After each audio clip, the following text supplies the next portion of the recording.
Hi guys! Welcome to our live chat. Tune in with Ran and Dave. Let's unzip a topic. I'm Ranjini. And I'm Devapriya. And today we are here to unzip our episode 10. Yes. Ta-da! So as usual, I'm going to share my screen. Yes, please.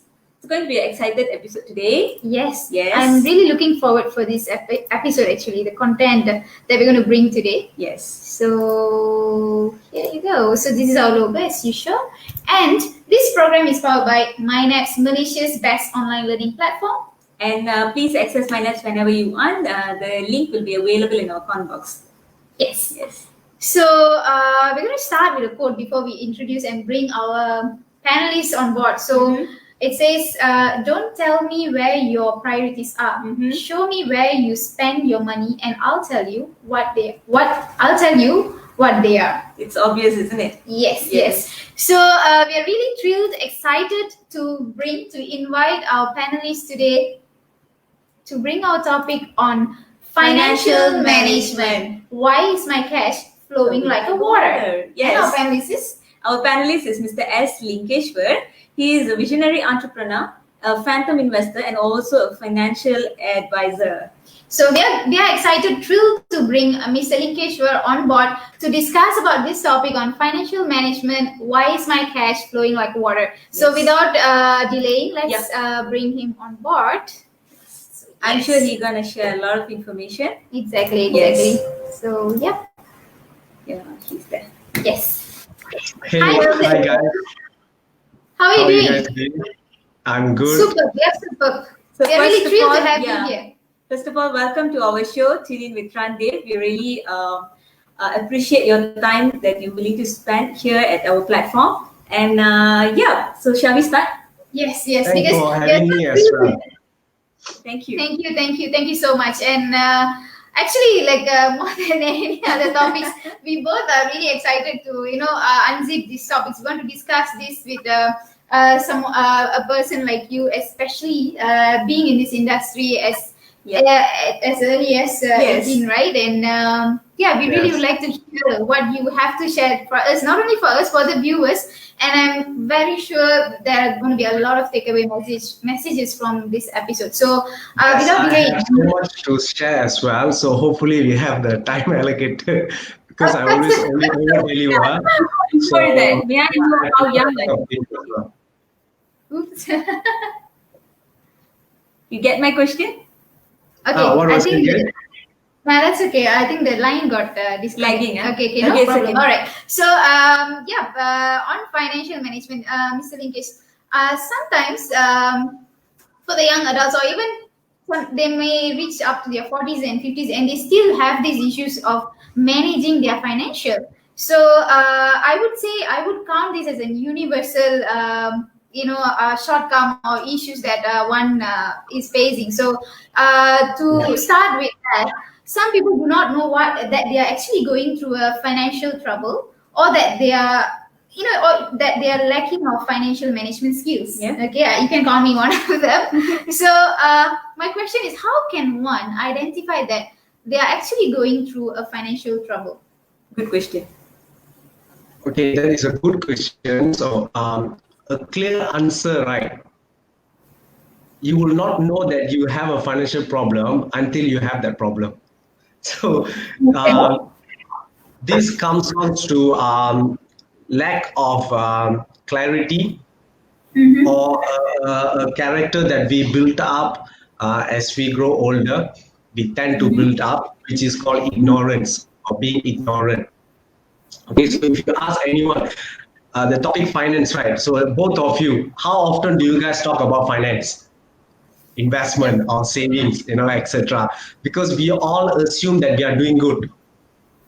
So this financial topic or a conversation about finance is something we do not want to talk about in our society, among friends, among family. So we would be thinking that we are doing good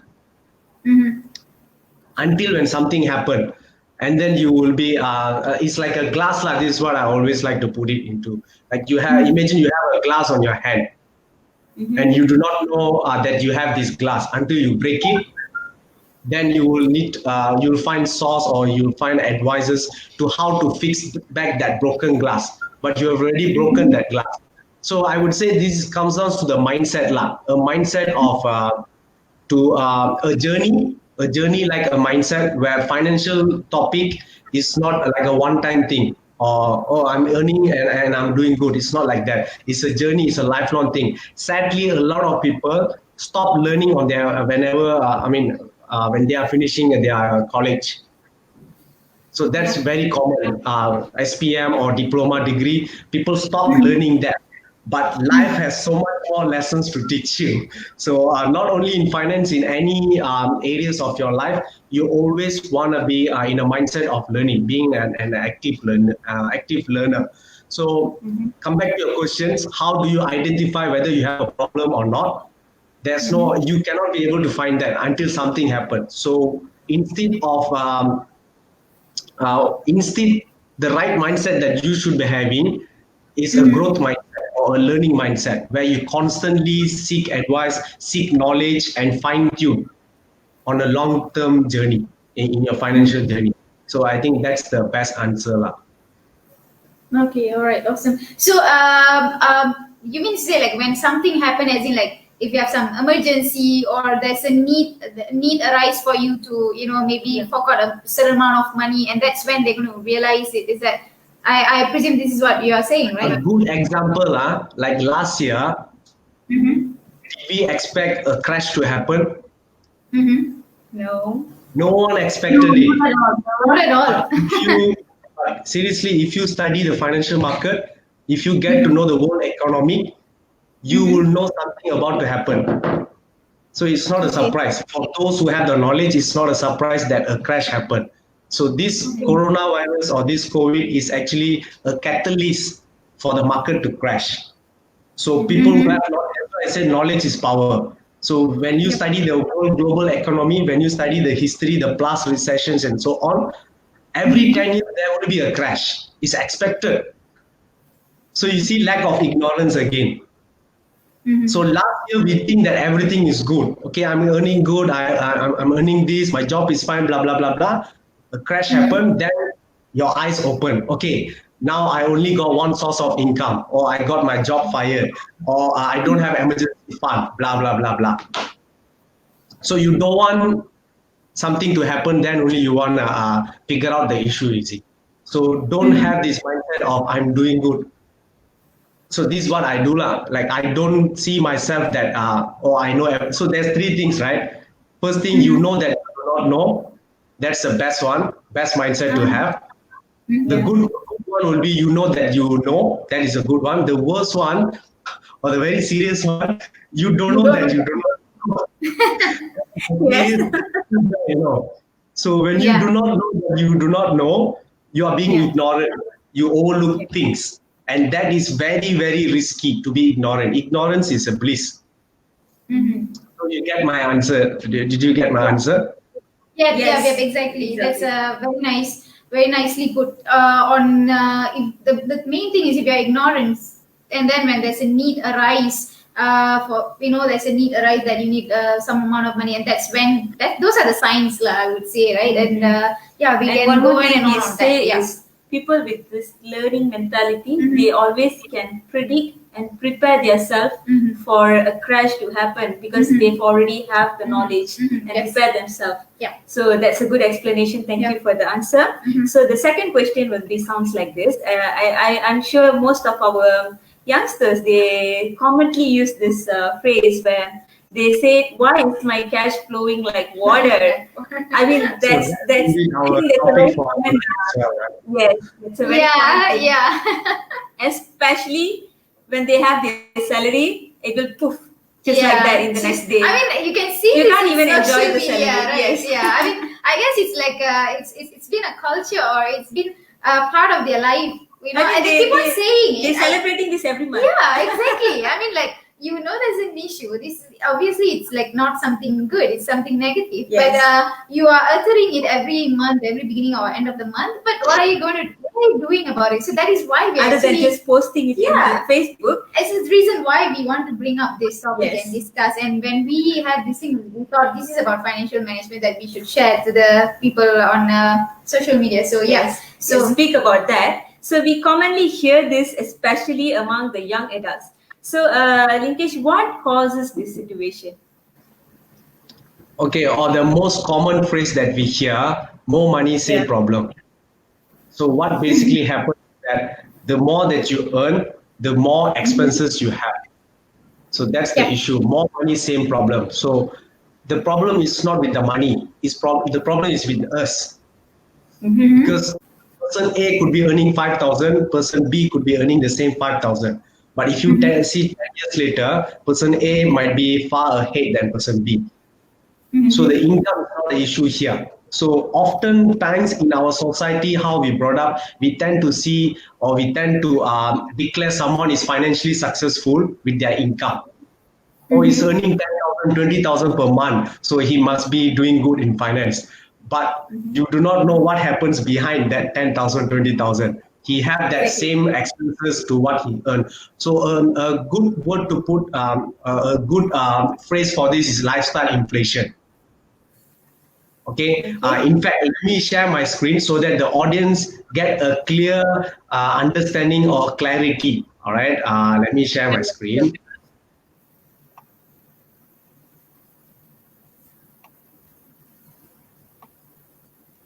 So we just hope this question can enlighten a lot of youngsters who Yeah. are watching this. You guys can hear me? I'm just gonna, Yes. I think you need to share your PowerPoint.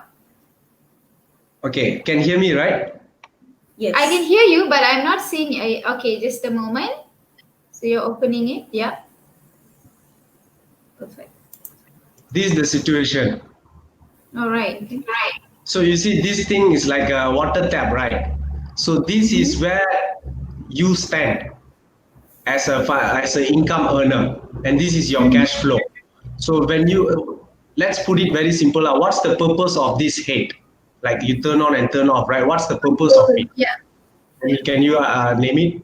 Can you tell me what's the purpose? To To control the flow. Yeah. Yes, to control how much water do you want, how fast, right? So same goes to your finance, right? You want to have control over your income, your money that you're coming in every month. So when you don't have control, when you lose control, that's where this thing happen. Watch out, right? So Okay. this is the situation where you face lifestyle inflation, where you do not have control over your money. Simply put, okay. So another thing, interesting thing that you can look here from Robert Kiyosaki, right? So you see here, this is where this is the situation that you have be highlighted.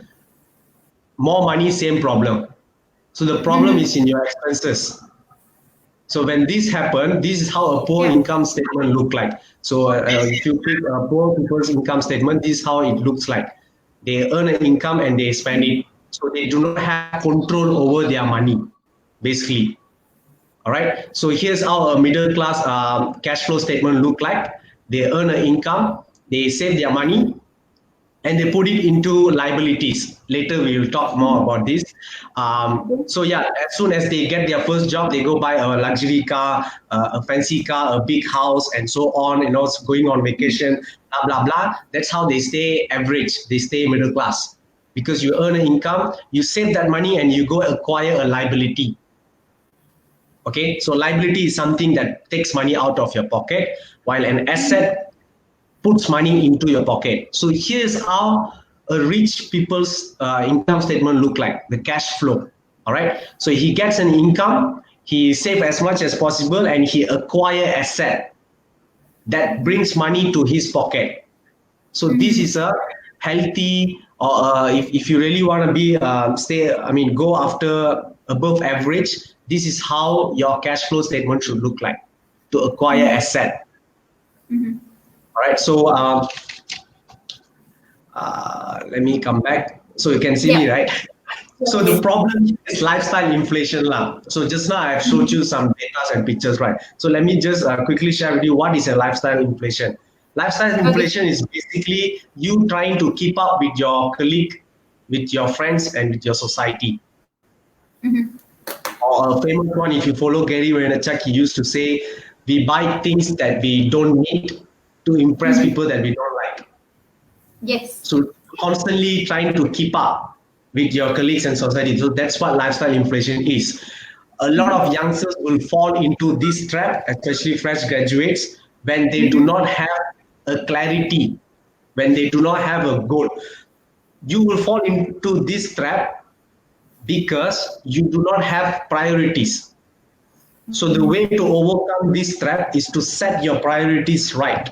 It means what is important for you. That these are one of the questions that you can ask. What should money do for you? What is important for your life? And if you really answer this question, if you ask this question often, you will work towards on your priorities. You will not fall into this lifestyle inflation, this trap. It is actually a silent killer in our society, where you can't see it. But next thing you know, 5 years later, after you're working, you are not getting ahead financially. You are still in the loop. Earn, spend, earn, spend, earn, spend. So it's a silent killer. It's like a cancer in our society where you can't see it. So this recession during March, when everyone take a hit, financial hit, that's where people tend to realize that, oh, I do not have emergency fund. Oh, my lifestyle is so, my expenses is so big, which means you have these luxury bags, luxury cars, and so on. People will have realized that this does not mean anything when you stay at home. Your expensive bags or any materialistic thing did not mean anything when you were staying home with family. So it's a good reason. This crisis is actually a good reason to bring awareness for people. So for me, I'm very happy that this happened. That gives me an opportunity to learn a lot of things in finance and to even realize things. So if you notice that your income and expenses are on par, which means you can't save money, you're earning 10,000 and you're spending 9,000, your commitment, if you notice that right now, you want to slowly work on reducing it.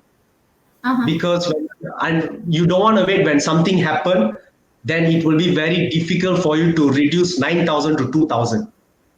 Drastically, you will not be able, you go through pressure, stress, and so on. So the key here is to, if you find yourself that you are in a lifestyle illusion, then you want to slowly bring down your expenses. Work slowly.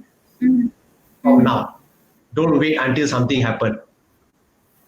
So that's my advice. That's very nice. Few keywords that I got is lifestyle. Yes, I totally agree. That really happens when we try to keep up with our to impress our society. And then we spending beyond our ability or means, I would say, and unnecessarily. At the end, it doesn't mean anything. That often happens, especially among youngsters. I've seen this a lot. Not to say only youngsters, in general, anyone also who fall into this sort of situation. You know, they need to keep up with everyone else, and they spend beyond their limits. So that's a good way of seeing this like a water, because you're actually losing the tap. You're not using the tap. Yes, that's right. So you're not controlling the tap.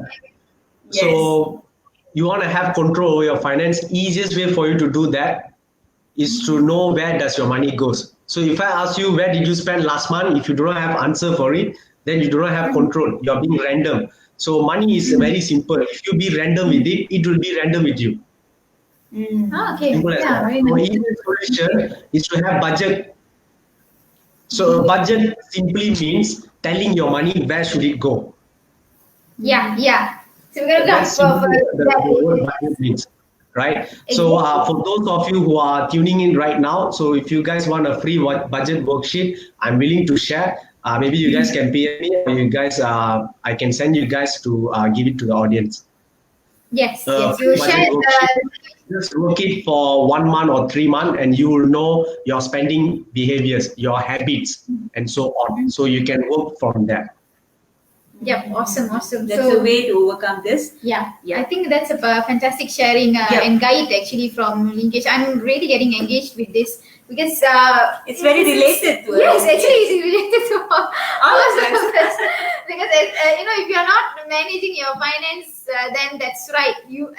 There's one thing Linkesh said, that if you don't know what you spend, if I ask you a question, you don't know where your money goes last month, then you're being random. So I guess I've been there.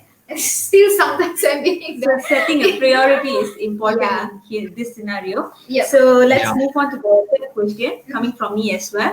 So Linkesh, as you said, without a proper guidance from a financial advisor, people tend to have their financial management in terms of like using tips from their parents and some Google search on financial management, and sometimes they tend to go just like that, like trial and error. So people been using these kind of tips to manage their finance. But in your opinion, to which extent this method can be helpful in their financial management? I mean, at one point, do they need a real financial advisor The for the proper certified, management the of their qualified money? or certified financial advisor. Yes. Okay, I have two answers. All right, so there's Okay. no right or wrong. You see, we are Yeah. just sharing Yeah. tips and ideas. So I have two All right. answers. First answer is yes, it is highly possible, and in fact, I believe every single one of us have the responsibility to learn about money, to learn about economics. Because, like it or not, if you're a doctor, fitness trainer, dentist, whatever profession you are in, that is on the second level. The first level that you need to master is finance. Because no matter what you do for your living, you are dealing with this. Yes. I am pretty much surprised also like that people are not paying attention to this, which means they don't want to bother about money, don't want to learn about money. But on a day-to-day basis, they are actually working for the money and they're actually spending, how to say, transacting on a day-to-day basis. So it actually makes me quite sad and I would say disappointed as well. So it's responsibility for every one of us to learn finance. So I will not say that I'm a financial advisor. You should also call yourself as your own financial advisor. Okay, so you asked me the question whether if it's possible or not. Highly possible. I do not have a financial advisor. And I'm just like you guys, an average guy. I do not have a degree in finance. And in fact, I do not have CFP, Certified Financial Planner. I'm not certified. I do not have a license. But I can proudly say, or I can say that I have the knowledge of a CFP. So because I do not believe in formal education, I believe in self-education. You see, formal education makes you a living. Self-education makes you a fortune. And we are living in this era, all right, where it's all in your fingertips. Internet. You have access to all the information that you ever need. The question comes back to you, are you seeking or not? Are you being an active learner or not? Right? In YouTube, there are so many real teachers in YouTube that where you can learn anything. So yeah, I do not have a financial advisor.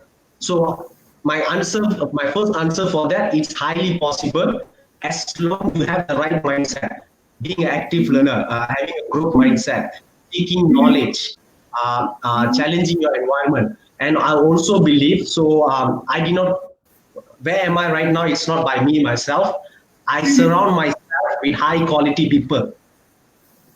So a simple thing I can tell you is that if you are the smartest people in the room, you are the smartest person in the room, you are in the wrong room. So I put myself in a room that I'm the dumbest so that I can learn a lot of things. So your circle of people or your environment creates you. So come back to the question, yes, it is highly possible for you to manage your own finance, for you to invest on your own. You learn from everywhere, and you use your own intuition, your own intelligence to figure out your finance. So that's what I do. Whether you, for example, we pick Bitcoin lah. Whether you tell Bitcoin is bad, I will listen to you. You tell Devapriya tell Bitcoin is bad, I will listen to her. Ranjini said Bitcoin is good, I will also listen to her. And I will come out with my own conclusion with my intelligence because I've heard both perspectives. Yeah. I will come out with my own conclusion or own judgment, whether what I want to do about it. So yes, it is highly possible with you being in a good environment, a good circle where you can constantly learn from each other. So for me, as I said, I learn all from myself. Nobody taught me or what, but I surround myself with successful people, people who are ahead than me, could be financially ahead than me. For example, I want to earn 20,000 a month. So you want to surround with people who are earning 20,000 per month. So you will, like it or not, you will get influenced. So yes, possible. With you having a right mindset and surround yourself. Environment is very strong. That will create you. So if you do not have that environment, create your environment. Who asked you to be in that environment? So see your circle of friends. No offense lah. I do not have my old friend 5 years back because I am constantly learning, growing in my life. So if they can't keep up with me, I'm going to the next phase, and I will meet along that journey. You got it. So second answer is that at some point you might need some advice as well from someone who have done that and so on. Right now we are living in an era again where there's a lot of so-called financial advisors, blah blah blah blah, which are driven to sell products to you at the end of the day.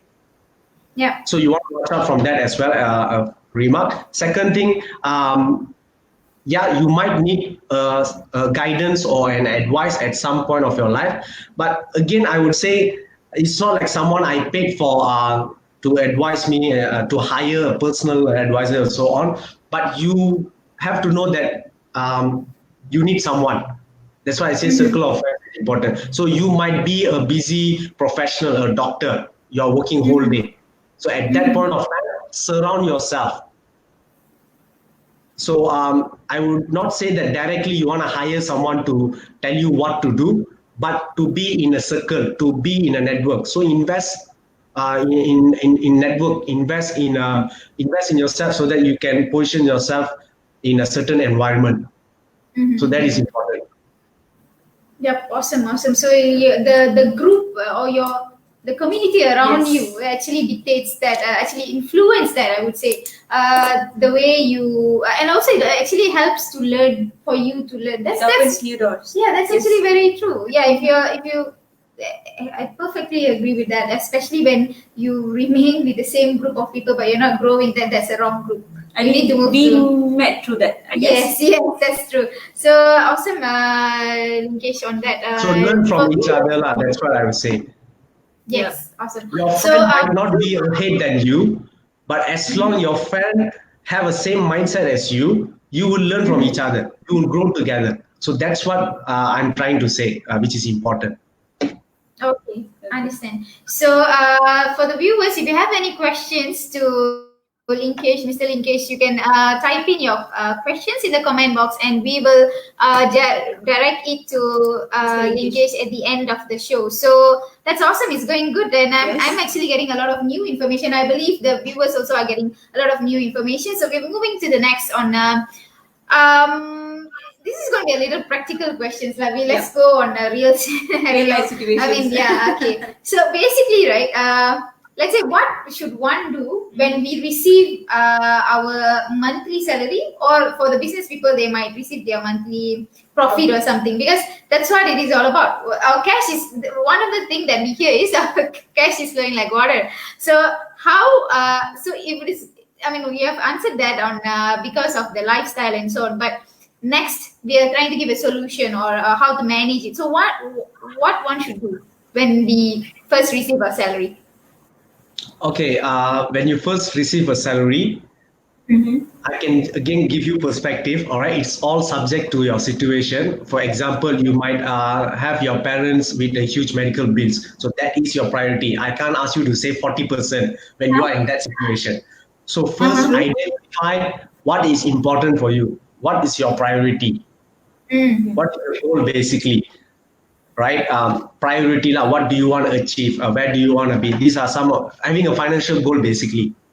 When you earn that money, you want to allocate or set yourself in a direction for you to achieve your particular financial goal. It could be anything. So basically, when you earn, you want to basically save money as much as possible. That's the goal here. the goal of or the importance of budgeting, cutting down the expenses, blah blah blah. The end goal is to basically save money so that you can do something with it. You can create value out of it, right? So generally, what I can say, when you earn an income, you want to first have a budget. So budget means you want to have numbers on the paper. So it means you want to reflect what are your fixed commitments. Could be bank loans, could be a PTP. What are your expenses? You want to list that down. So that's why I come back to the budget, so that you know where do you stand financially, basically. All right. So list down your expenses, save money after that. So a simple formula. A common formula that people use. All right. They get an income and they pay their bills first. Yeah. They pay all their bills and they try to save at the end of the day. So most likely that will not be successful. Or even if you do that, that will not be a consistent saving ratio, 200, 500, and so on. So if you go through, use that formula, you'll find it very difficult for you to save. The right formula, I would say, is to save first, or in another word, pay yourself first. So get an income, you fix a goal, a saving goal for yourself. You cannot be random. Again, you cannot be randomly that this month I save 200, next month 300. You want to fix a percentage for you to save. So of course, again, mindset, you want to set a high percentage that you want to challenge. Should not be 10%, easy one. Set yourself 50%. So even though you don't hit that 50%, you might fall at 30%, 40%. That is a work goal. So set yourself a percentage, saving percentage. All right. So once you get an income, save that money, which means you are paying yourself to invest in yourself, and then you want to spend, pay your expenses and so on. So here's the thing: when you have more expenses than you could save, next thing what you should be doing is to increase your income. Okay. So when you increase your income, you can still save that same percentage, but you can now spend more. You get the idea? Yes. I understand. So, The I source have of a income. picture as well. sorry? You get the picture. If not, I can tell you. It's like you're saying, if your ability to save is actually lesser than your monthly commitments, then it's time for you to think about how to increase your income. Yeah. Right? Awesome. Yes. So, just an additional question to that. How do we have like any sort of like ratio or recommendation on how many percentage of the savings to from your monthly? I would say For me personally, I say 40%. 40%. Okay, 40%. Yeah, so it's good to have a high percentage, 50%, 60%. So if your expenses is very low, then you probably want to save as much as possible. Yeah. So the percentage should be as much as possible, because the money that you're going to save, that will be helpful for you to achieve your goals, to pay yourself, to invest in yourself, and so on. Awesome. When you say like the invest in yourself, as in like for your self growth, or maybe you can define that.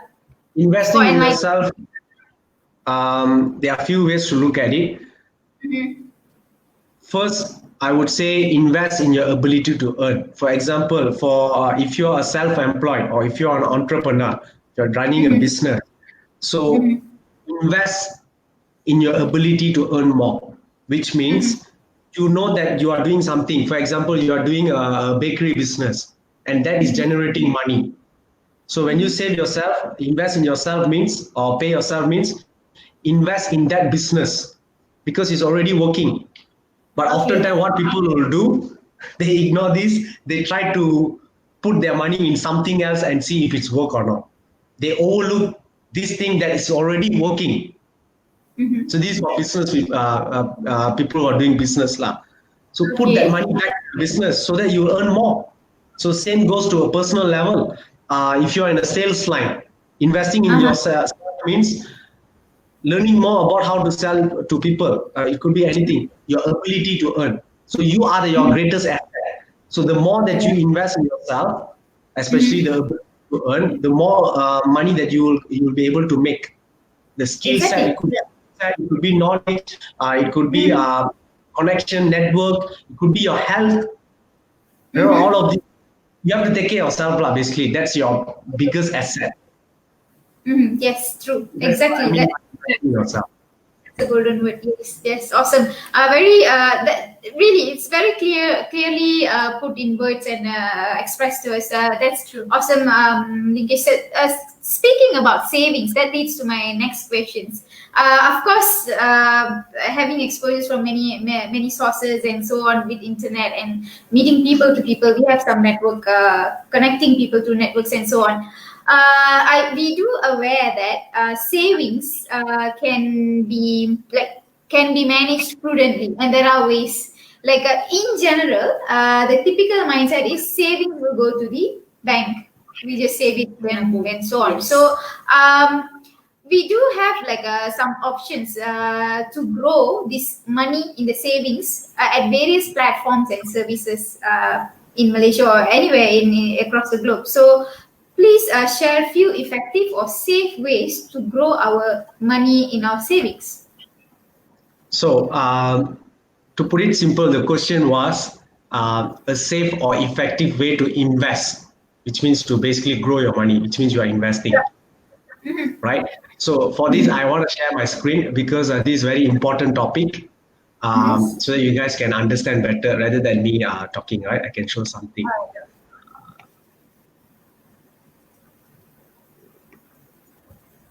So again, the same procedure. Yep.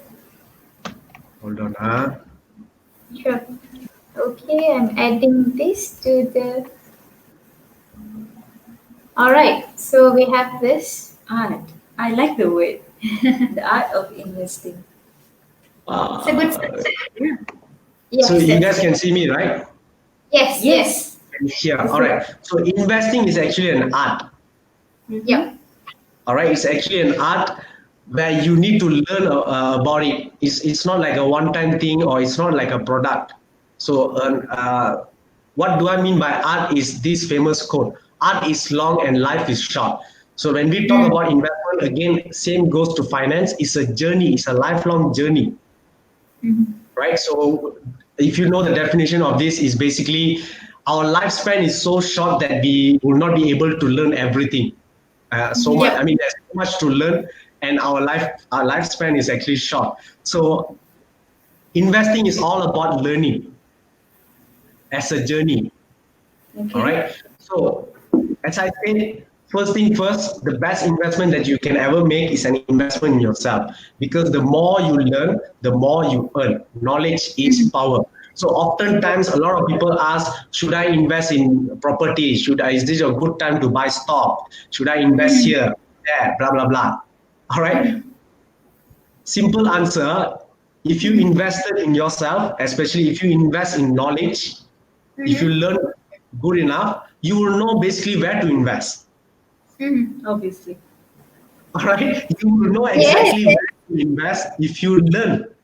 So the problem here is, if I ask everyone, are you willing to learn? I mean, I can see a less hand raised, but if I tell them, oh, here's an investment scheme, can make 10% per month, a lot of people will be interested on that. So you see, the problem again is you. So you gotta fix yourself, the mindset, the mentality. All right. So if you come and ask me, should I invest in property? Is there any investment platforms? Blah blah blah. My honest, straightforward answer is I do not know. I do not know where you should invest. Okay. Let me go through the slide. I think you need to go back to the full screen. Yeah. Okay. Hold on. Okay. So these often, I mean, oftentimes people will ask these kind of questions, where to invest and so on. Okay. So here you have to really understand the differences between an investment plan, an investment procedure, and investment product. The problem here with the mass population is that people do not know the difference between a plan, a procedure, and product. So here's what most people will do: will approach investing. Okay, they will go from a product view first, which means directly into products like mutual fund, stock, real estate. Okay, this is what most people do. They pick a product first and then they explore and test how does it gonna work. And I mean, they invest for the sake of investing lah, without having a plan. And then if ever needed, they will have an investment plan later on, but it might be too late. All right. A smart investor or a savvy investor, the approach is totally opposite if you pay attention here. All right. So a smart investor will have a plan first, an investment plan. And then he or she will explore opportunities or explore resources for them to learn the investment procedures and strategies. And finally, they will pick a investment product that suits them. Okay, so I will quickly share with you what is an investment plan. So investment plan is basically like having a travel plan, a blueprint. Okay. So for example, I'm traveling from Subang Jaya to Penang in 4 hours by X vehicle. This is your investment plan. All So right. you see 4 elements. You are identifying where you are right now. You are in Subang Jaya. Where you want to go, Penang. How much of time do you have? You can allocate 4 hours. How to get there safely by X vehicle. So this is an investment plan. So if you do not have an investment plan, that basically means you're trying to build a house without having a blueprint. All right, it will not be sustainable for long term. All right. Okay, so this is the right method for you to have a sustainable long-term investment wealth. All right, to create a wealth that is sustainable. So now you understand what is an investment plan. So it basically comes down to who you are. You want to reflect yourself. Who are you, and what's your plan? That's why when you ask me where should I invest, I do not know, because I do not know you. I do not know what's your plan. What makes you happy? So here's a list of questions that you should ask yourself to reflect, to assess about you, about your financial background, about where do you stand, and so on. So these are some good questions that I came up with. You might take a picture and ask yourself later, write down those answers. So if you answer all these questions, you will have a clarity, you will have an idea where you are right now. Okay, you will be able to come out with an investment plan if you answer all these questions. Okay. So here's what an example of an investment plan look like. For example, I want to increase my monthly income from 2,000 to 5,000 in 3 years by X strategies. All right, these are some of the example of investment plan. I want to earn passive income of 1,000 a month in 2 years by Y strategies. I want to grow my net worth from 100,000 to 1 million in 5 years or 10 years. Okay, a plan should have a goal, a strategy, the big picture of how you are going to get from A to B. That's what a plan is. All right, and a tactic, the specific methods to be employed to implement that strategy. So what are your X, Y, Z strategies once you have that plan? Okay, so for that, you want to go to the next one, the procedure. So come back to the same example. I'm traveling from Subang Jaya to Penang in 4 hours by X vehicle. So in traveling, you can walk, you can run, you can ride a bicycle, you can drive, you can fly a plane. All right, so it's subject to your skill set, your knowledge, your exposure, your resources. If you know how to drive a car, you can drive. Right? If you do not have a car, you might take KTM or bus. So subject to you, who you are, what's your risk appetite, what's your capital, what's your goal, and so on. Okay, that's why if you know your investment plan and who you are, next thing, investment procedure and product is will be easier for you to figure out. So here's what a procedure look like. So working, so get a job, start a business for you to get started. Could be saving, could be trading your money, could be investing. So these are some of the example of procedures. So what is an investment product? Investment product is the vehicle. Okay, one vehicle is not necessarily better or worse than other vehicle, right? So here's an example. Mr. A is a businessman who intends to reach Penang in 1 hour from Subang Jaya, right? So he catch a 50-minute flight from the Subang airport. So this is the example. Mr. B is on holiday and he wished to have a satay in Taiping before reaching Penang. So he drives. Yeah. right? So you see here, both of them reach Penang, but depends on your situation, depends on your goal, depends on your affordability, and so on. So this is what an investment plan is. All right. So before even talk about investment, first remember that you should invest in yourself, your knowledge, most importantly, your skill set. Second, when we talk about finance, you want to have a plan first. You want to find out who you are before even you pick a product, all right, or a strategy. For example, buying a house. Okay, there's a lot of strategies that you can implement. You can buy and put it on Airbnb, do homestay. You can buy and rent out. You can buy leasehold. You can buy sub-sale. You can buy now and hold for 10 years. A lot of strategies with an investment asset. With what particular asset, there's a lot of strategies to implement. So it all comes out to you. Right? You got it? So here's what I can share with you. So once you have your investment plan, here are some of ways that for you to get started. So before you start investing, you want to make sure that you have an emergency fund. Yep. This is basic fundamental. Without having an emergency fund and a good cash flow, forget about investing. It will not be sustainable. Okay.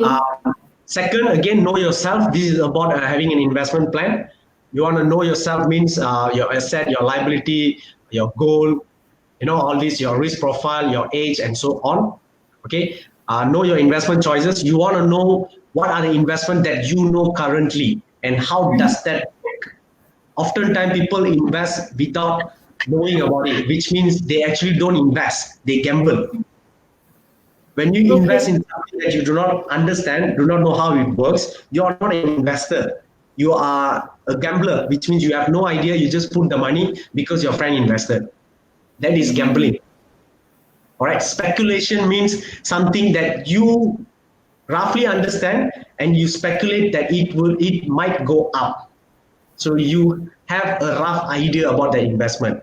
So which is not bad. Speculating is good. It's not to say bad. The worst is to gamble. You just put your money.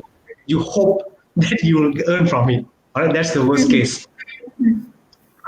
So next thing, goals and risk and reward. So in X years, I must have Y to be able to do Z. This is the goal. All right. Fifth, learn an investment skill for the next 6 to 12 months. Pick an investment instrument and learn. All right. And last but not least, invest regularly for long term. So right now, I'm going to share with you what are the assets. So this is what I see. I see it as a 3 types of asset. All right. The first one we're going to look at is mental asset. So these are the assets where the rich invest, not the average people. So again, when you want to ask advice or when you want to discuss something about investment or finance, you want to see who are you discussing with, who are you seeking advice. If you ask advice from an average people or an average people, guess what? He's going to give you an advice that the outcome is average. Right? So this is what rich people invest. This is where the rich invest, not banks, not mutual fund, not in insurance companies, not in any mainstream investments. I call these mainstream investments where these investments products are meant for the mass population to basically keep you working. The idea of investing means putting your money to work, not to work for money forever. So that's not the goal of investment. All right. So again, the rich does not work for money. The rich work for acquiring assets. So these are the assets. So of course, you want to start somewhere. You have to work. You have to work for money. You have to start somewhere. But your goal should be. The question is, where are you heading? Right. So the rich invest first in mental assets. So again, this is your knowledge. Could be book mentors, reading books. All the knowledge is in the books. All right, there are plenty of books out there. In-person mentor. All right, you can get mentors to teach you. For example, you want to learn about property. get someone who are been teach you about property investment, right? Digital mentors, right? This is my favorite. YouTube, Google, there's plenty of resources for you to learn for free. All right. So once you have invested in your mental asset, you want to invest in physical or intangible asset. So this is what I call as digital asset, which means it's intangible as well. Stock market, these are the real asset. So stock market, basically you're investing in a company. Cryptocurrency, this is a decentralized finance, which adopted from a blockchain technology. This is a future. That's something that I would personally look into. Physical asset or tangible asset, real estate, which basically means buying a property, right? Precious metals, gold, silver. Among our community, buying gold is a good habit. One of the good habits that we have been implanted is to buy gold. So that is a very, very useful thing. So this is an asset as well, precious metal, gold, silver. Money market could be currencies, could be forex, all right, could be bonds. All right. So these are the three types of assets that you should be looking into if you want to build the real wealth, the real digital. freedom. Digital. How about just now, the yeah, crypto the- and no, our digital asset. oh, But- okay. Okay, that's what, that was You get what I'm fantastic. saying? We felt like we had a classroom and feel so much of knowledge being shared. Like that's something I'm sure you took so many. I mean, long time together, and you gave us in a summary, and it was power pack. Seriously, Linkesh. I think it has been a lot of people learn like in a slide since from their college time. Yeah. I definitely need to rewatch this to adapt it again and again. Yeah. Because Those it was slides were actually for my live sessions, because I have during MCO, I've created a degree community, a community to learn finance. So I've gathered about 500 to 600 people on my WhatsApp group. So I constantly create contents, live sessions ever since MCO, because right now we are facing a financial impact. Forget about coronavirus and all that. What you and me got impacted is finance. Yes. Right? So that's why I thought this is very important time for people to learn, especially for our community. So that's why I created that finance degree in finance community to constantly do lives and so on. So those slides were actually one of my live sharing. Okay, that was very, very useful. And guys, for the viewers, this video will be available on our page, and you can always rewatch it. All the slides shared by Linkesh is available there, so you can repeat and watch.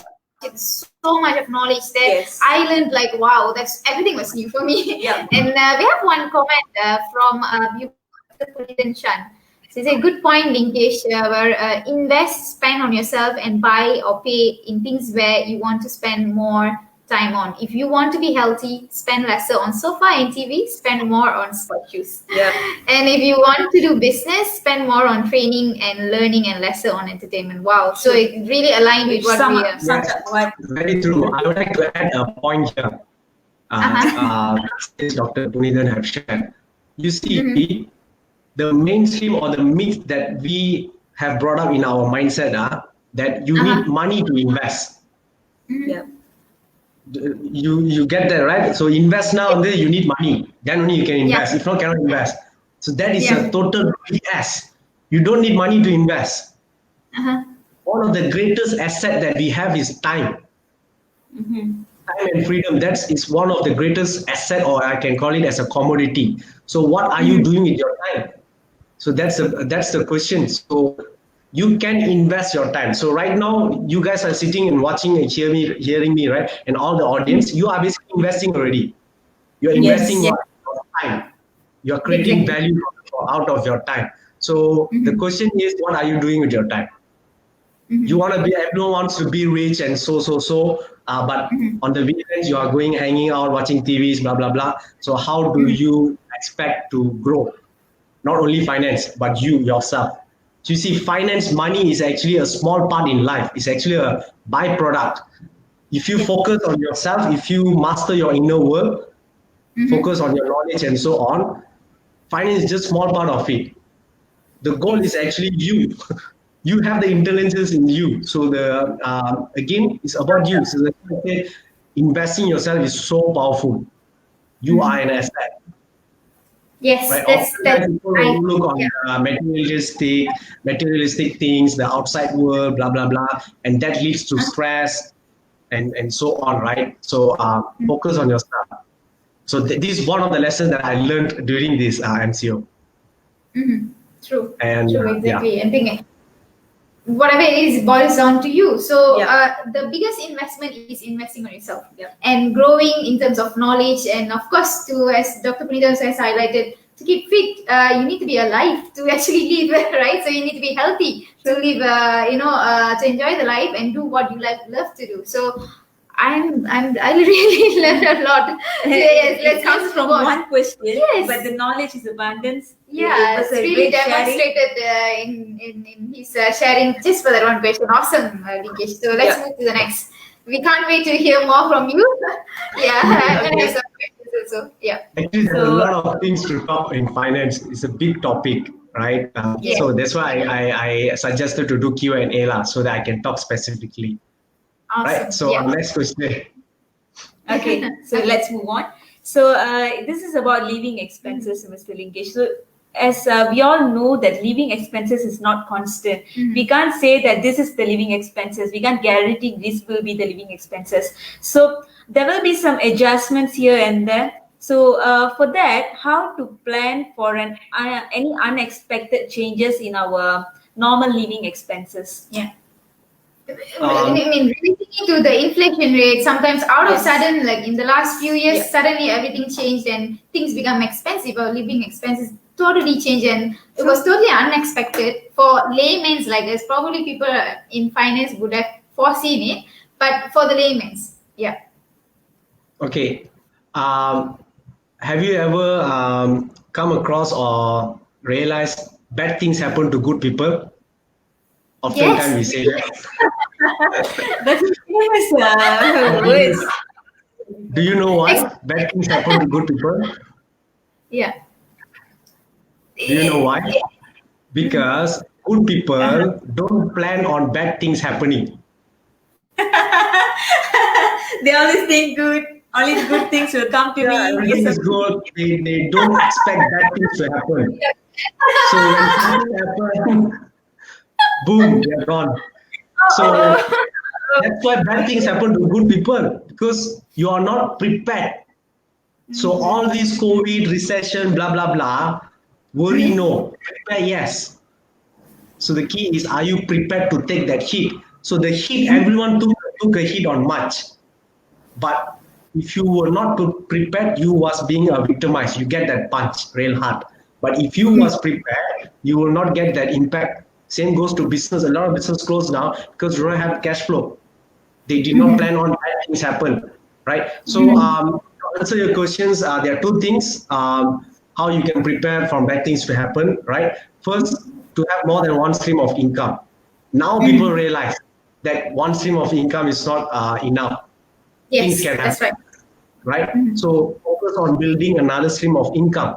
Easiest way for you to build another stream of income to get in a sales line, whether if it's a legit MLM, whether if it's sell something like, as long as you sell something. So Yeah. have another source of income, at least two. It could be Two. investment income as well. You buy a property, you rent out, you get an income. So that is a source of income. There's a lot of types of incomes available. All we know is to work for money. That's what we've been taught in school. Get a degree and get a job. That's the only income that's taught in the school. But there are Yeah. four more incomes, if I'm not mistaken. Passive income, residual income, blah, blah, blah. So that's for another day, or you can go to my Instagram and check my contents. So get another Yes. income. Second, to have an emergency fund, a buffer, a cushion for you to take that hit, right? As long as you have an emergency fund, so that's the purpose of emergency fund lah. The sum of funds cash allocated for unexpected events. So as long as you have these two things to taken care of, no matter what life throws at you, you could be able to come get through. Yeah, that's my Speaking answer. about emergency fund, Yes, yes, of course, yes. Actually, that dovetails to our A subsequent related question question. to Yeah, that. so maybe we can shoot that first. Yeah. Yes, sure. So when you talk about emergency fund, so Yes. how to know? I mean, the laymen are watching. Mhm. How to know whether the emergency fund is sufficient or not? I mean, how can someone decide that this much of percentage from my What is the income or percentage? salary that can Actually, be our emergency fund? true. And actually, what is emergency fund? It maybe some. What is emergency fund? How would you define it? And then, like as Priya said, like how do we know how much of like let's say is there any percentage or scaling for us to know what is emergency fund for Okay. anyone? And why emergency fund is important is for you to be financially independent. First thing. Okay. So a lot of people's goal is to be financially independent, especially for women. You don't want to depend on parents, boyfriend, and so on, right? You want to be financially independent. For that, you want to be strong in a strong financial position. How do you Yeah. do that? Not to work for money, but to have Mm-hmm. asset first and second emergency fund. So if you do not have emergency fund, for example, a sum of money allocated as a savings, right? Mm-hmm. Something happens, car broke down or anything lah. How are you gonna settle it? How are you gonna pay for it? It will have an impact on your monthly cash flow. So maybe Yes. that True. one you won't be able to eat. No money for petrol if you do not have Mm-hmm. emergency fund. If I throw Mm-hmm. 10,000 bill at you right now, Mm-hmm. can you take care of? That's the question. So if you have an emergency fund, it's basically a fund allocated for unexpected events. Mm-hmm. We know that everything you touches today is money Yeah. Yes. because we are in an economic world. So Yeah. life can throw things. So don't Yeah. think that life will go up like this. Life is a roller coaster. Same goes to Yeah. economic. World global economy, every 10 years there will be a dip Deep. for Yes. you to achieve a new height. So expect something bad to happen. So that's why I say bad things happen to good people because they don't plan on bad things happening. So that's the importance of emergency fund, right? So how much of emergency fund is important, subject to individuals. So that's Mm-hmm. why if you work on your budget, you will know Mm-hmm. how much money do you need a month for a minimal lifestyle. Mm-hmm. So you want to figure out that amount for you. What is the money? I mean, how much money do you need monthly for a minimal lifestyle? It includes Mm-hmm. food, petrol, paying loans, and etc. So you want to come up Mm-hmm. with that amount per month, and Mm-hmm. then you want to basically multiply it by 3 or 6 or 12. So this also comes out to your risk appetite. So if you're not a risk, if you are very how to say conservative, then you might have more than 3 months. But I would Mm-hmm. say for youngsters, if you're single, just started to work, staying with parents and so on, 3 months is good enough. Depends on Mm-hmm. your job. How risky is your job, right? So Yeah. it's very a lot of situation, right? Yeah. So If it's for contract, youngsters, it's much yeah, more riskier than blah blah blah. yeah. If you're married man, right, you have dependents and so on, you might need more emergency fund. If you're a businessman, you need more emergency fund, right? So first figure out the monthly uh, sum of money you need and times by Uh-huh. 3, 6 or 12. 3, 6, or 12. Yeah, for So the most. youngsters maybe 3 months lah. If you're a fresh Sorry. graduate, if you're a fresh graduate, you are in a solid work, 3 months is good enough. All right. If not Uh-huh. 6 months, is decent amount would be 6 months. If you think that Uh-huh. your job is not stable or you're on contract and so on, if you have a family, if you have dependents, especially if you're Mm-hmm. married, then you might want to have a longer, a bigger amount, more than Yeah. six Yeah. months, up to 12 months. Yeah, yeah. Actually, from what Linkage says, I could catch that. Number one, perhaps we can come out with our list of emergency funds. It's really individual. Like for example, the emergencies that I might face might be different than Priya's, and Yeah. might be different than Linkage. So maybe we take a paper and write down what are the possible situations and what is the expected amount that we need to allocate if that sort of emergencies happen, and then and then from there you compare with your salary, and from there we will know the Yeah. scale. Am I right? Yes. Yes, I mean, awesome. to So maintain an emergency fund is not an easy task because, in my opinion, it needs a very high disciplinary Yes. attitude to manage it, because I've seen people, let's say they're planning for a vacation. If they short about 1,000 or 2,000, they tend to touch their emergency fund. I mean, emergency fund, the purpose is for emergency. Yeah. So some people taken for granted that they have the fund, and then sometimes they take it, and if they replace it, then it's good.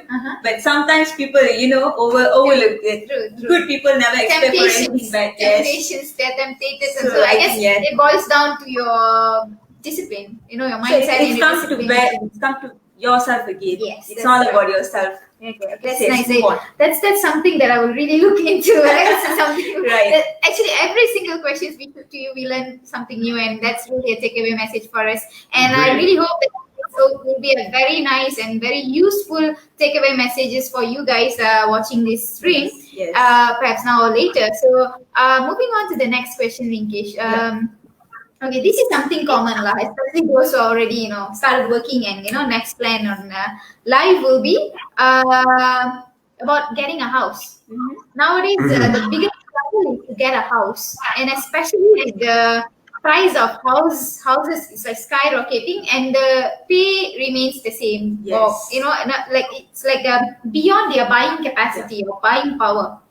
So, considering this setting, how can one plan to save to own their first property or first house?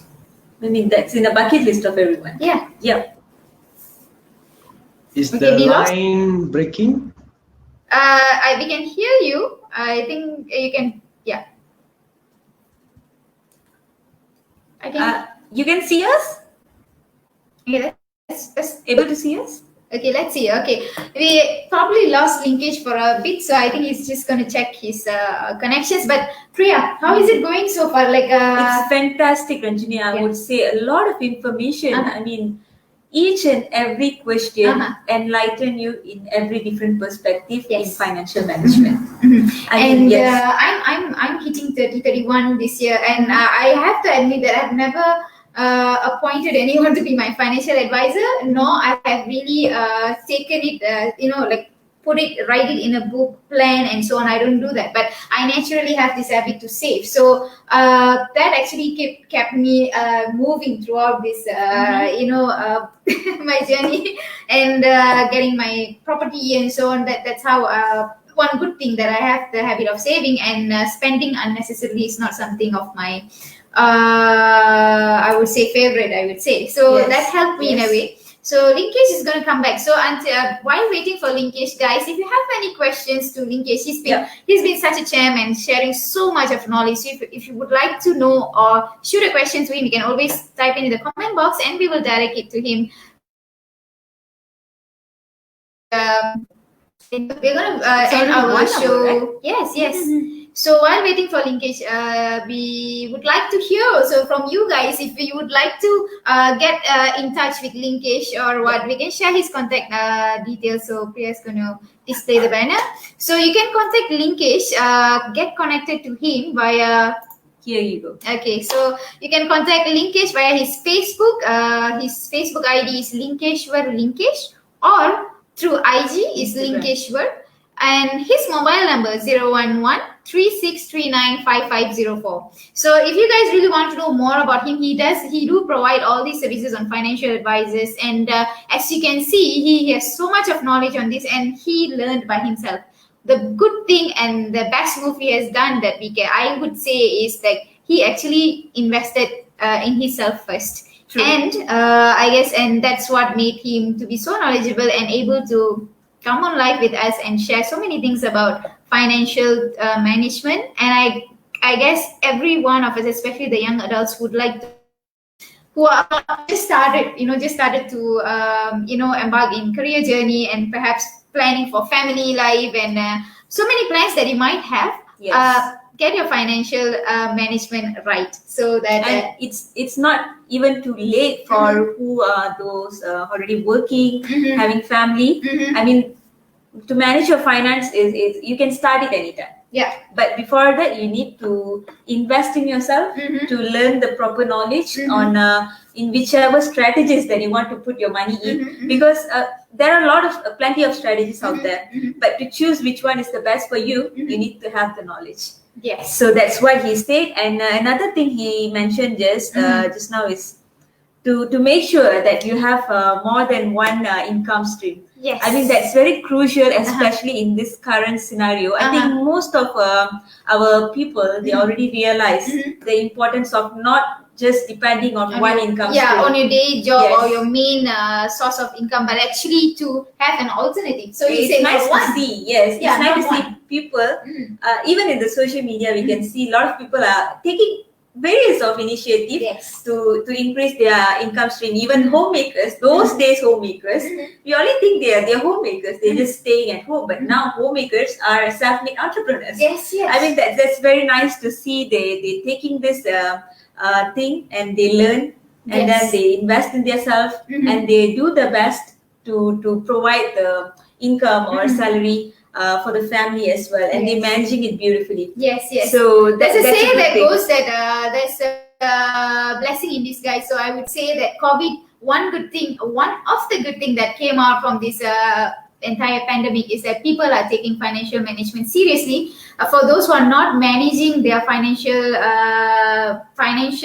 part, so they realize already that that they are lacking in that part. They don't have emergency funds, so it's time to look serious into your financial management and get your emergency funds in place. So I guess, like just now Linkesh has shared on how do you plan on the emergency fund, how do you identify, and how do you would scale and start saving for the emergency fund. Is like, just like to reiterate that it is on knowing what is your emergency fund, and start saving for it. So we have Linkesh back. Hi, Linkesh. I'm back.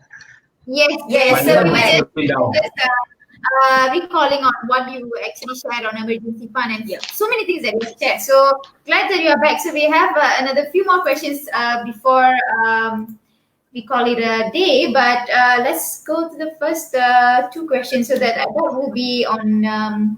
We were talking about our first house. Buying first house. Tips or advice in regarding finance or purchasing the house? Saving first to the down payment and so on to get a house, because that's the first obstacle is to get your down payment ready and to get a loan approved. So perhaps you can touch on two of that. Okay, first I would like to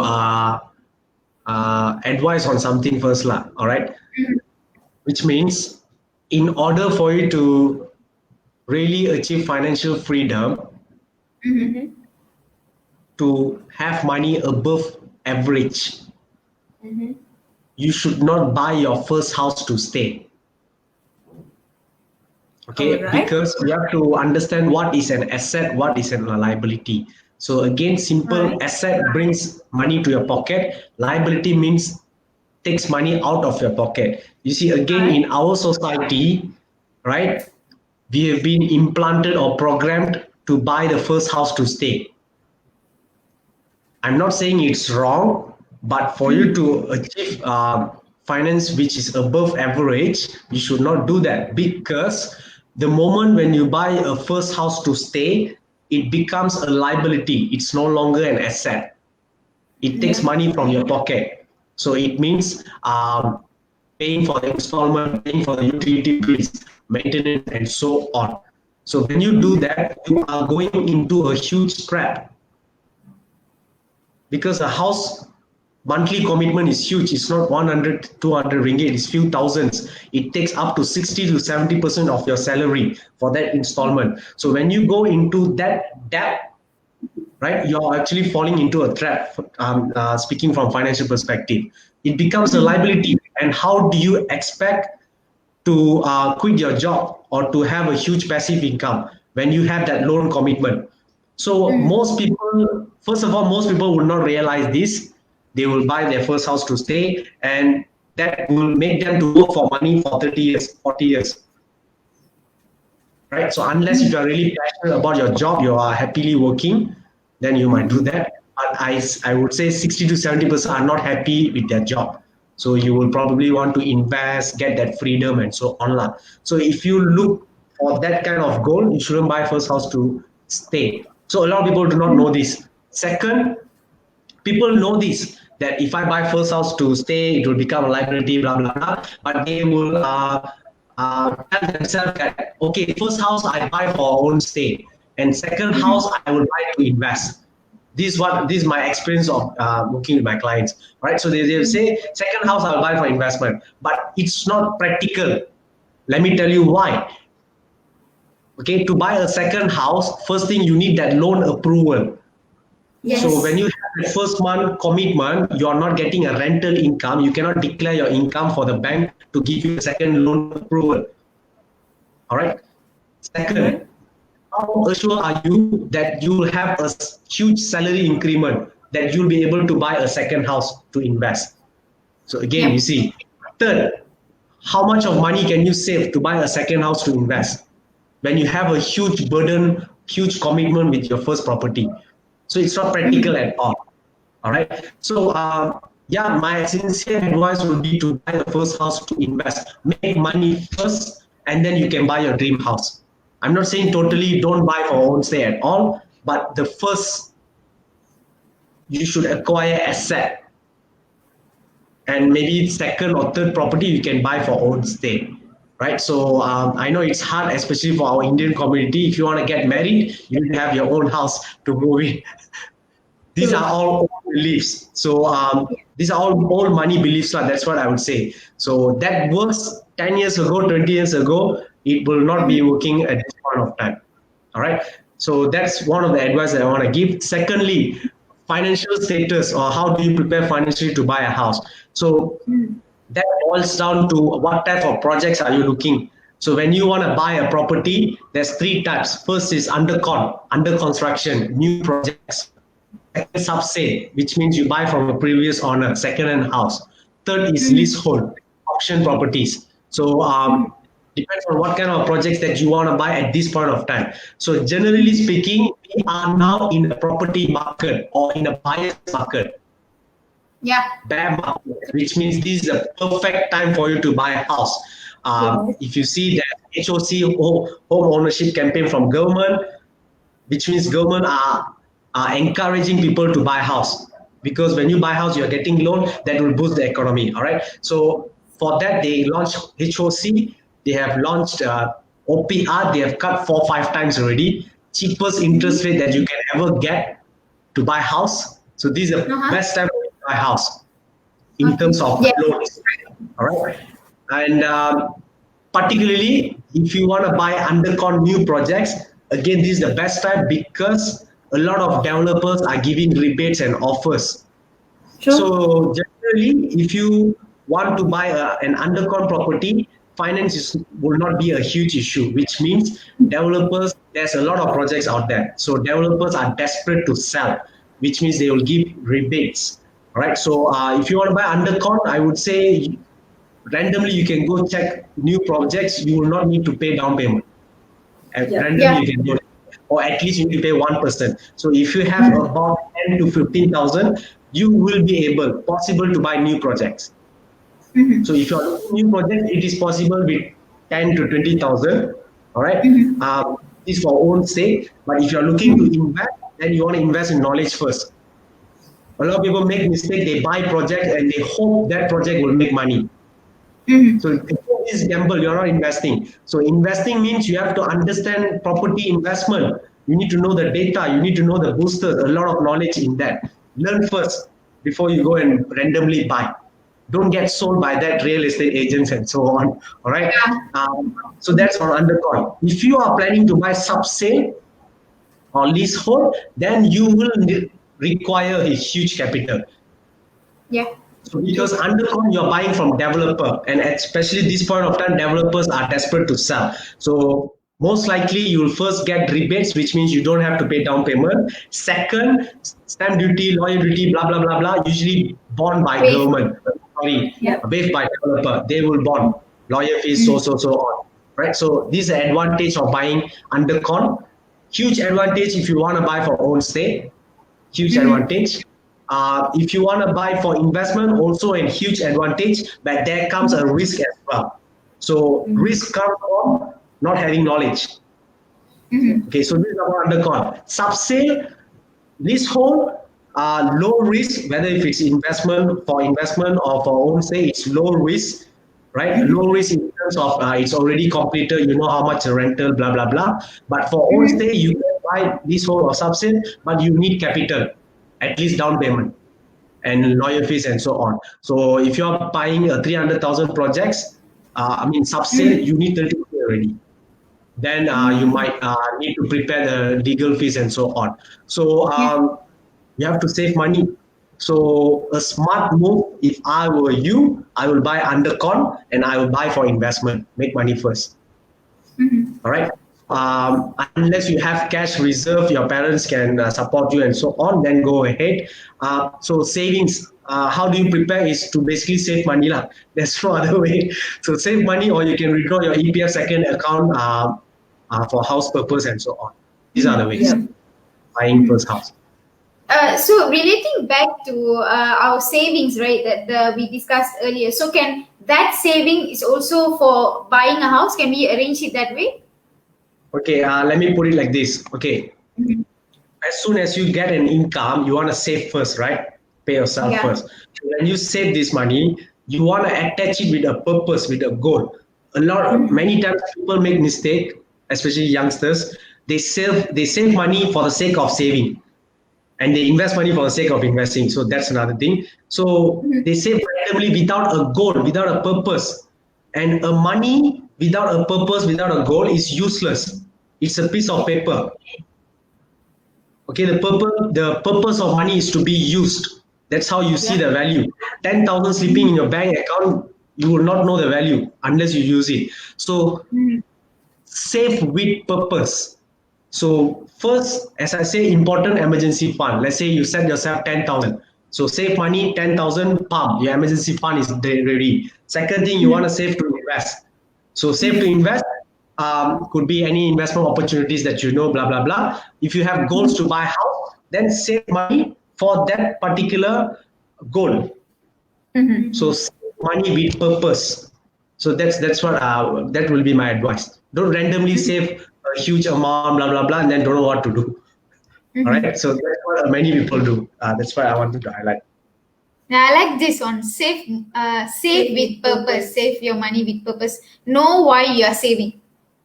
Yeah. Yes. So that's what. Especially at this point of time, there's inflation. They are printing money out of thin air. So if you are having money without a purpose, then you are losing value already.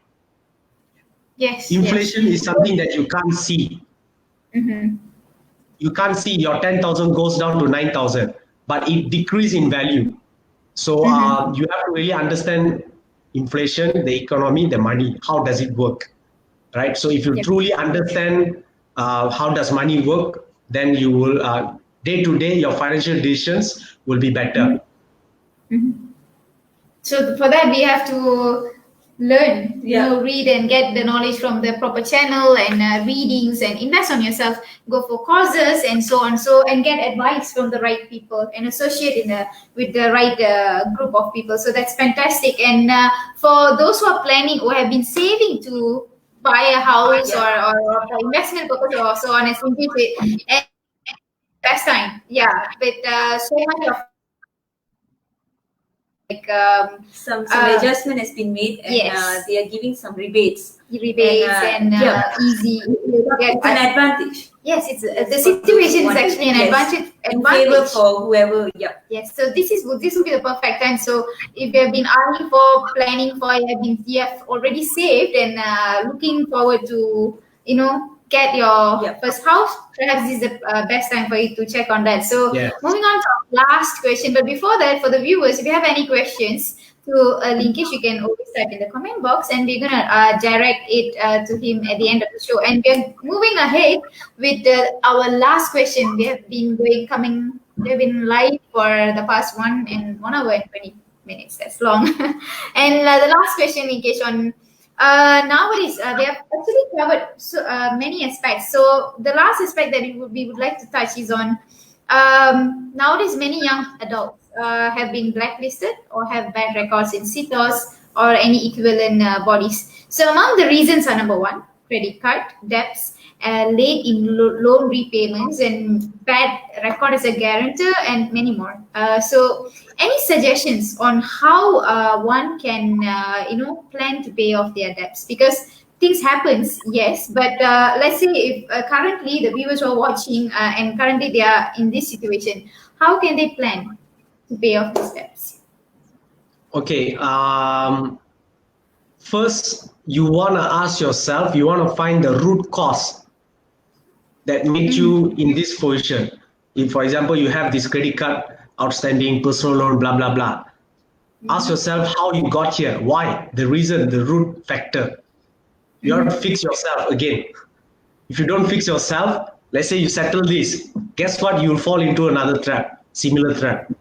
So ask yourself how you got here. So one of the, it could be borrowing for a husband, for relative. It could be for making that wrong purchase. It could be taking a loan to invest in a scam, whatever it is. Find the root cause and really be aware, realize, and learn from it. Very important. Learn first. All right. Second thing, once you have this debt, you have to first understand good debt and bad debt. All right. Okay. I share my screen. If you want me to answer in detail, I'll share my screen. Okay. I'm sure it will be useful for our viewers. Okay. You can see my screen, right? Yep. Okay. Yes, but we can go for full screen. So you have to first understand types of debt. All right. Especially in our community, again, we have been only taught about bad debt. My parents as well, they raised me, don't get into debt. If you have debt, settle it as soon as possible. All right. Well, the rich knows how to create good debt. They knows how to make money through debts. So you have to first identify the difference, understand what is good debt. So this is very simple. Bad debt, as long as you borrow money, all right, when you borrow money from Alo or from the bank or from friends, whatever it is, there is a borrowing cost. All right. So when you get a loan, what's the cost? Is the interest. So when you borrow money, as long as you borrow money, whatever purpose that you use that money, all right, if that takes money out of your pocket, that is a bad debt. For example, you get a personal loan. Getting a personal loan is not a bad thing. It's a good thing, but it depends on you. Whether are you creating a bad debt for yourself or good debt. 100K personal loan, you go buy, you go use for house renovation. 100K personal loan with 15% interest. That is a bad debt. Does it take money from your pocket? Yes. Same 100K, 15% interest. I go invest in investment, or I go start a business. I go do something valuable. That brings money to my pocket directly or indirectly. As long as I get a value, that is a good debt. You have to understand this and identify whether if it's a good debt or bad debt. So debt is a powerful tool, but bad debt can kill you. All right. So this is from Robert Kiyosaki. So again, these are ways for you to manage your debt. So these are expensive knowledge. All right. So for those of you listening, take note. All right. So the first basic way is to use debt swap. So this is quite technical as well. All right. I hope you guys understand. So debt swap basically means turning your expensive debt to cheaper debt. Basically, you save interest. All right. Debt stretch means you turn your shorter debt tenure to longer debt tenure. I'll give you an example in a while. So basically, you save money here. Okay. Another way will be snowball. This is very common. You start from paying smallest to highest balance amount. That way you build a momentum. Avalanche is highest to smallest interest. You start with the highest interest debt first. Okay. So I quickly go in detail. How does it work? So debt snowball method basically is a snowball effect where it starts from the top. As it goes down the hill, it will build up a momentum. So you start from a small balance, you build momentum over time to settle your big debt. That's what basically means. All right. Like our you pay the highest interest debt first. Okay, you start with the highest interest rate debt first. All right, so this is pretty simple as well. So here's a quick summary. This is to stay motivated over time. This is to save money on interest. So you start here and you start here. Okay, simple. Okay, this is quite technical and yet very, very effective and useful.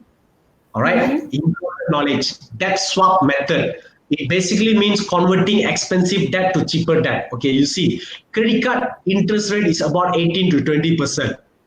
All right, that's the interest rate.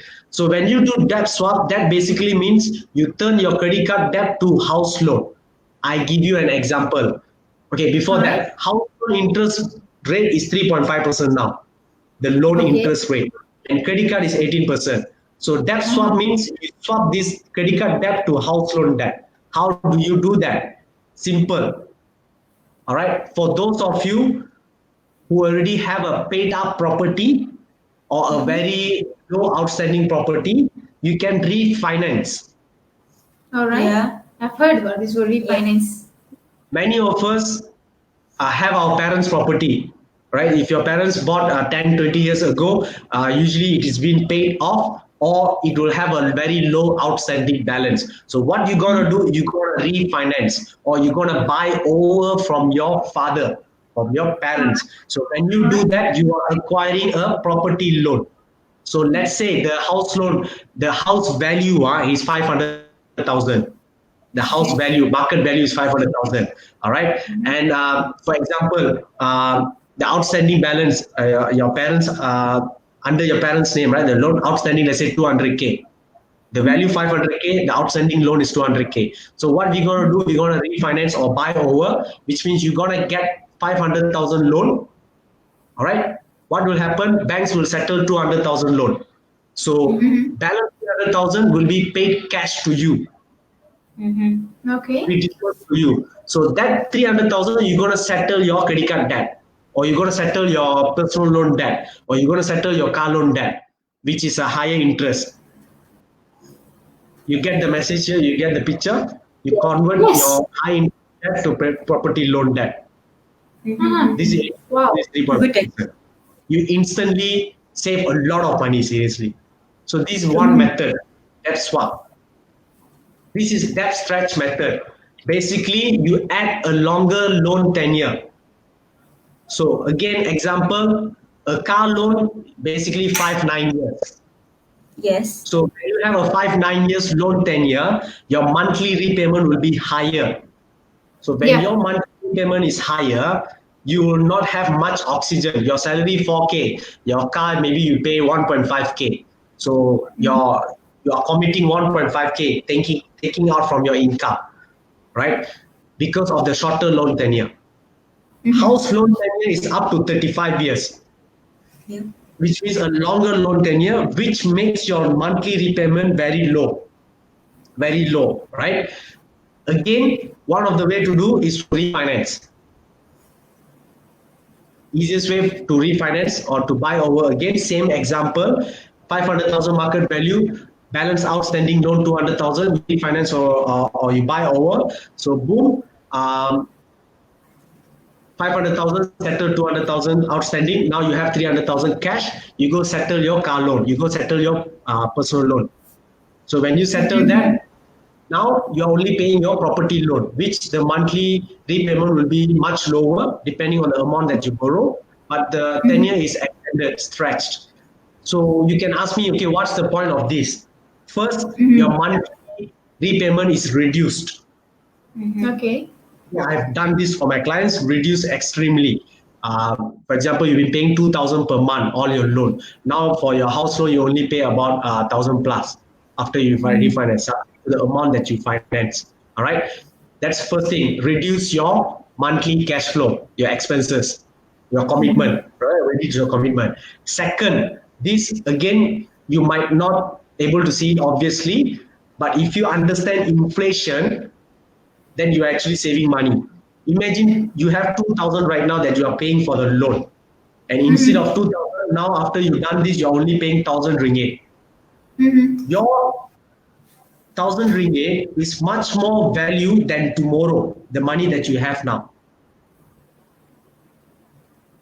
Okay, this is quite complicated to understand, but you really need to understand this. All right, inflation.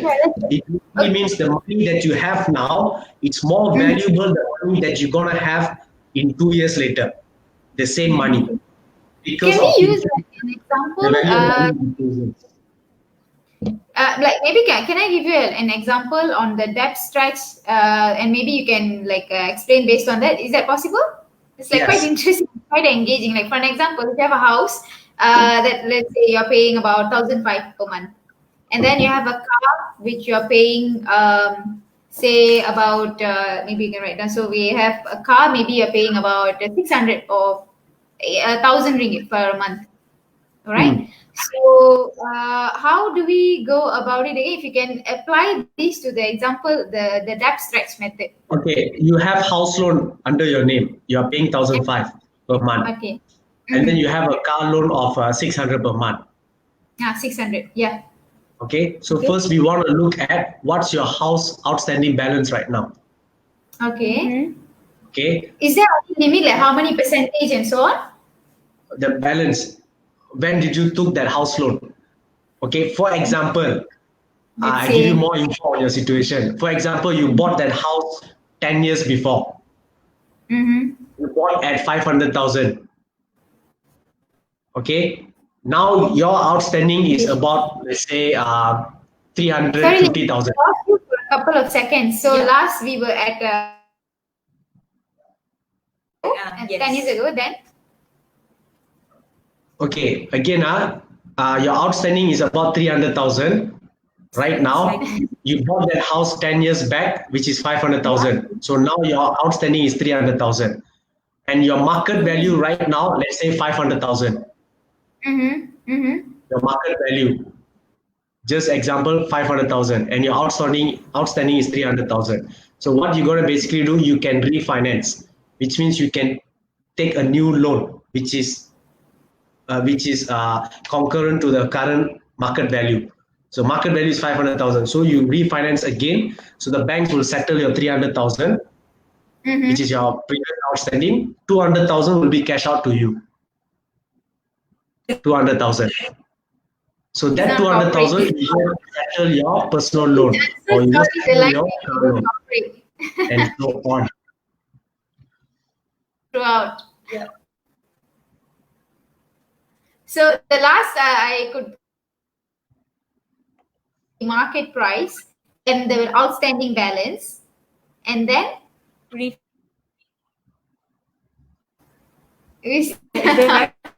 no, we lost him again. Okay, I guess I'm not sure on our side or his side, but he's back. Yeah, line is quite breaking. Yeah. Yep, but it's now okay, right? Now it's okay. Are you with us? So the idea is basically to refinance your house and to get cash out from the bank with a cheap interest rate, which is your house loan interest, which is your house loan. And when you get that cash out, you want to settle your expensive debts, not your cheap debts, your expensive debts. What do I mean by expensive debt? Personal loan, credit card. These are the most common expensive debt, which is more than 5%, more than 6%. Your PTPTN is not an expensive debt. A lot of people goal is to settle PTPTN, which I would say is not smart. Your PTPTN loan, the interest is 1% per year. So why do you want to go settle that 1% interest debt, which is very, very cheap debt? You might as well, the money that you have, you create a higher value than the 1% interest. For example, you have 50,000 cash in your hand, all right? And you go settle your PTPTN 50,000. So you are saving 1%, isn't it? Yeah. The Which same is 5,000. The same 50,000, if you go invest in fixed deposit, you get 3%. Yeah. Which one is smart? Investing in fixed deposit, why you go settle your cheap debt? Yeah. Right? Yeah. So You have to understand that. You have to know what is good debt, bad debt, what is expensive debt, what is cheap debt, right? Okay, So I think in that's a way, wow. in a way, this method is also help for people who don't like to have multiple debts. Yes. So when they refinance and get a lump of amount of money, actually they can settle their other debts, and then they can focus on only one debt with some lower interest. Yes. So Which in is that way, cheaper, which is the loan cheaper, you save a lot of money. Second, the monthly repayment will be damn cheap as well, because your Yeah. tenure is 35 years, 30, 35 years. So that is very effective way for you to pay off your expensive debt. So for those of you who have personal loan, who have credit card, who have a car loan, this kind of expensive debt, and you have a paid up house and so on, this is what you should be doing. The paid The off remaining house, how many years you must have paid for the house? are totally For you to subject on the loan. The more longer it is, the better. If you bought house 2 years back, then you will not have built up equity. So the goal here is to have built up equity, because house is an asset. The value Yeah. will increase. All right. So as the value increases, your outstanding will be decreasing because you are paying monthly. Yes. So this gap here, this is what we call equity, and this is what we're trying to catch up from the bank.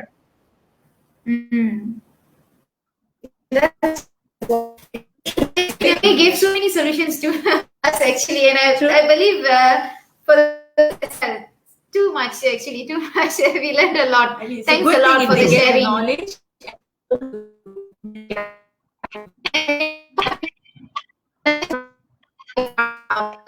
40 minutes. That's long.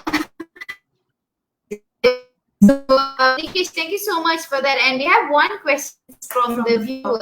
Yeah. So, I'll take up this. Sure. Okay.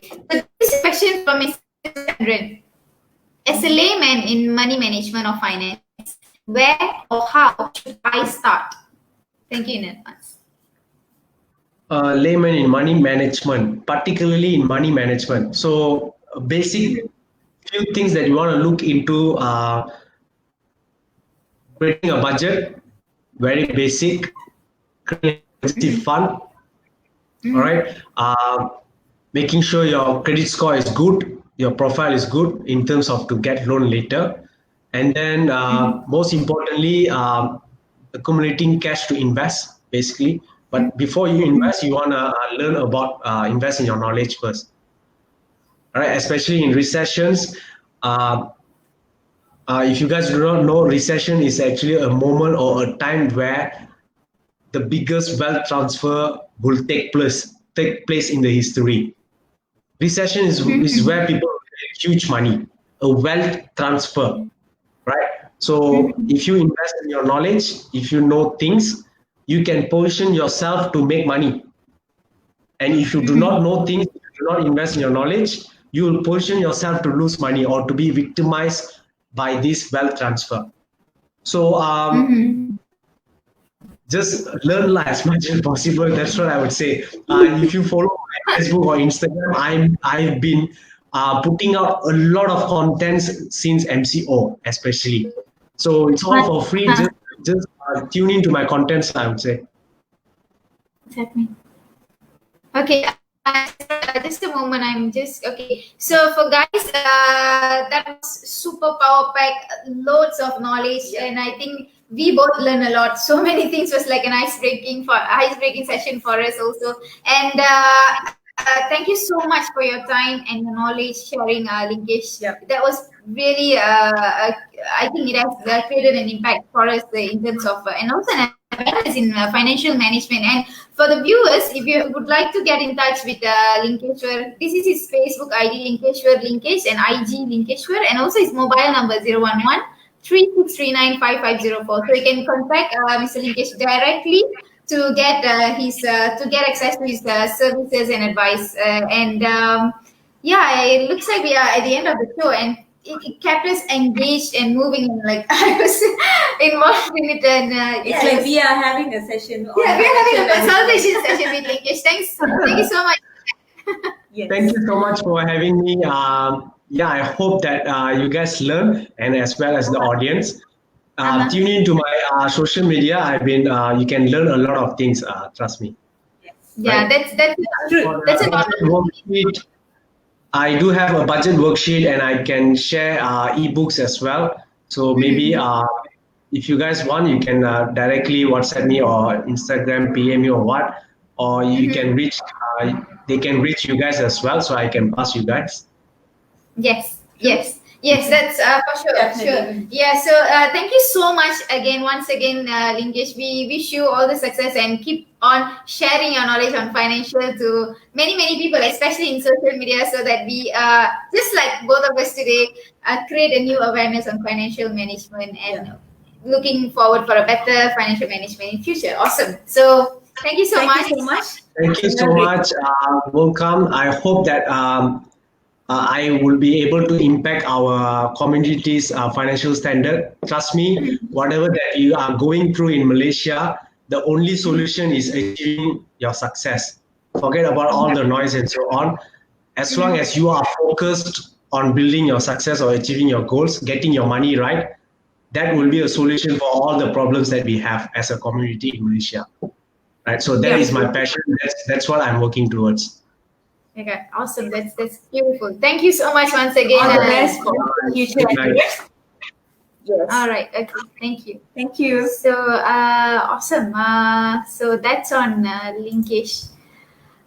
Wow, Priya, that was another record breaking, almost. So 1 hour 46 on stream, continuously full power pack questions, sessions, question and answer with Mr. Linkesh. And he appears to be young, but guys, he really did one thing right, which is he invested in himself.